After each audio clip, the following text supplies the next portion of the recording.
دوستوں آج کی ویڈیو میں ہم کو او پی نیر کی لائف سٹوری سنائیں گے۔ او پی نیر کون تھے، انہوں نے اپنے کیریئر کا آغاز کیسے کیا، سٹرگل فیز کیسے گزرا، پہلی دفعہ کون سا گانا ہٹ ہوا، رفیع سے لڑائی کس بات پر ہوئی، پھر راضی نامہ کیسے ہوا، لتا سے ساری عمر ناراض کیوں رہے، بیوی بچوں کو چھوڑ کر عائشہ کے ساتھ 20 سال فلیٹ پر کیوں رہے، آخر اس دوستی کا انجام کیا ہوا، آخری وقت کس قسم و پرسی میں گزرا، ان کی موت کیسے ہوئی، یہی موضوعات ویڈیو میں ڈسکس کریں گے۔ چلتے ہیں ویڈیو کی طرف۔ ابتدائی زندگی۔ لاہور میں 1926 میں او پی نیر نے جنم لیا۔ او پی نیر کا جی پڑھائی میں نہیں لگتا تھا۔ ابھی اس کی عمر 12 سال کی تھی کہ اسے دولہا بھٹی فلم میں گانے کا موقع ملا، اور پھر 15 برس کی عمر میں وہ آل انڈیا ریڈیو کے لاہور اسٹیشن سے اپنے فن کا مظاہرہ کرنے لگا۔ اس زمانے میں ریڈیو کلاسیکی موسیقی اور موسیقاروں کا ٹھکانہ ہوا کرتا تھا۔ ریڈیو لاہور سے او پی نیر کی ایک اور وابستگی بھی ہے۔ یہیں اس کی ملاقات سروج سے ہوئی، جو ایک سٹیج ڈانسر تھی۔ او پی نیر نے پہلی نظر ہی میں سروج کو پسند کر لیا اور پھر دونوں شادی کے بندھن میں بندھ گئے۔ Struggle life. اب 1947 کا سال آ گیا تھا، جب پاکستان اور ہندوستان دو الگ ملک بن گئے۔ ان کا خاندان لاہور سے دہلی چلا گیا اور نئے سرے سے زندگی کا آغاز کیا۔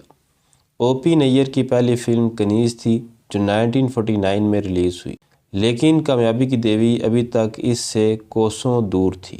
او پی نیر اب مایوس ہو گیا تھا، فلم کی دنیا سے اس کا دل اچاٹ ہو گیا تھا اور واپسی کے سفر کے بارے میں سوچ رہا تھا۔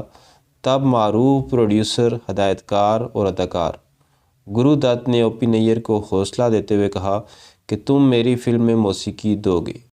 او پی نیر کو کیا خبر تھی کہ یہ فلم اس کی شہرت کو دور دور تک پھیلا دے گی۔ یہ فلم تھی آر پار، جو 1954 میں ریلیز ہوئی، جس میں او پی نیر نے سب کو چونکا دیا۔ ایک سے بڑھ کر ایک بڑا گیت، کبھی یار کبھی پار لگا تیرے نظر، محبت کر لو جی، بابو جی دھیرے چلنا، جا جا جا بے وفا، سن سن ظالمہ، رفیع سے لڑائی۔ او پی نیر نے رفیع کی آواز میں ایک گیت کی ریکارڈنگ کرنا تھی۔ سب رفیع کی آمد کے منتظر تھے کہ رفیع کا پیغام آیا کہ وہ ایک اور اسٹوڈیو میں گانے میں مصروف ہے، اس لیے دیر ہو سکتی ہے۔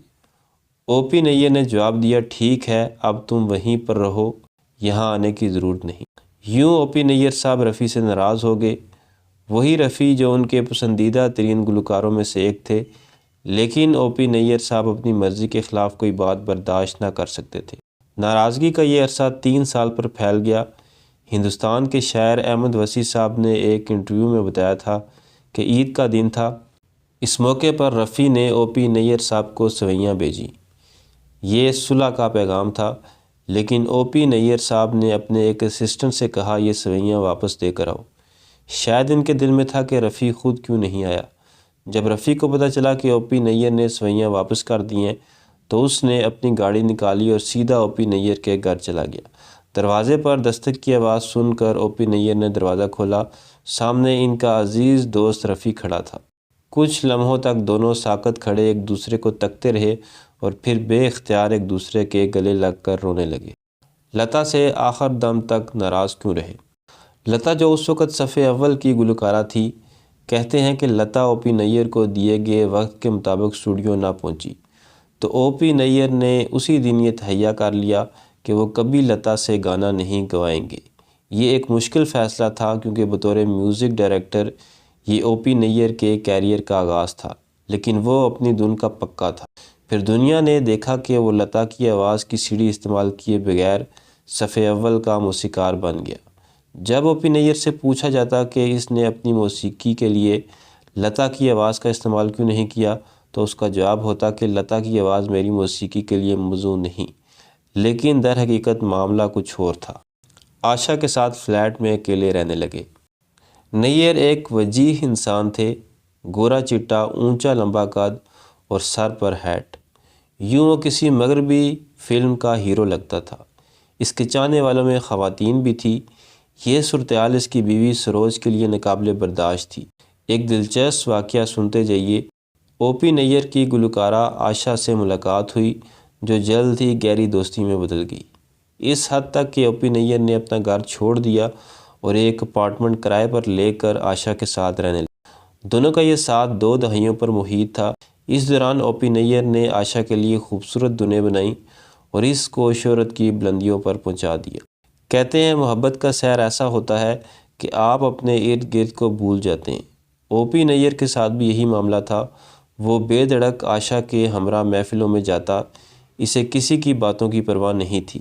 اس کی بیوی اور بچے الگ اپارٹمنٹ میں رہتے تھے۔ او پی نیر کی بیوی سروج کی آنکھوں کے سامنے یہ سب کچھ ہو رہا تھا۔ او پی نیر آشا کی محبت میں بہت دور نکل گیا تھا۔ اس کی زندگی کی منزل آشا تھی۔ اس نے اپنی بہترین دنیں آشا کی آواز کو مد نظر رکھ کر بنائی، لیکن پھر ایک دن سب کچھ ختم ہو گیا۔ آشا، جس کے لیے اس نے اپنے بیوی بچوں اور دوستوں سے ناطا توڑا تھا، جس کے لیے اس نے اپنی دنیا بنائی تھی، اچانک اس کا ساتھ چھوڑ گئی۔